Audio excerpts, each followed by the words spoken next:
Trump ইরানের পারমাণবিক অস্ত্র নিয়ে কঠোর সতর্কবার্তা জারি করেছেন। 2025 সালের 15 এপ্রিলে প্রেসিডেন্ট ডোনাল্ড ট্রাম্প ইরানের পারমাণবিক উচ্চাকাঙ্ক্ষা সম্পর্কে একটি স্পষ্ট সতর্কবার্তা জারি করেছেন, যা ইঙ্গিত দেয় যে প্রয়োজনে মার্কিন যুক্তরাষ্ট্র নিষ্পত্তিমূলক পদক্ষেপ নিতে প্রস্তুত।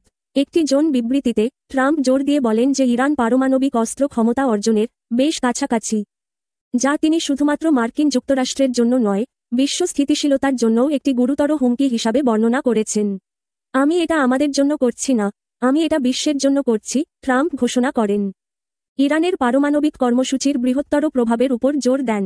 মূল বিবরণ: পারমাণবিক অস্ত্রের উপর লাল রেখা। ট্রাম্প স্পষ্টভাবে ইরানের পারমাণবিক কর্মসূচির উপর একটি লাল রেখা টেনেছেন, যা ইঙ্গিত দেয় যে তেহরান পারমাণবিক অস্ত্র তৈরির সীমা অতিক্রম করলে মার্কিন যুক্তরাষ্ট্র সহ্য করবে না। এটি একটি দৃঢ় অবস্থান চিহ্নিত করে, যা ইরানের এই ধরনের ক্ষমতা অর্জন প্রতিরোধ করার লক্ষ্যে অতীতের মার্কিন নীতির প্রতিধ্বনি করে।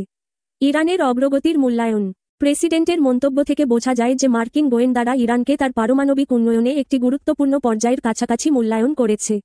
ইরানের ক্ষমতার নির্দিষ্ট বিবরণ প্রকাশ না করলেও বেশ কাছাকাছি এই শব্দটি প্রশাসনের মধ্যে ক্রমবর্ধমান উদ্বেগের ইঙ্গিত দেয়।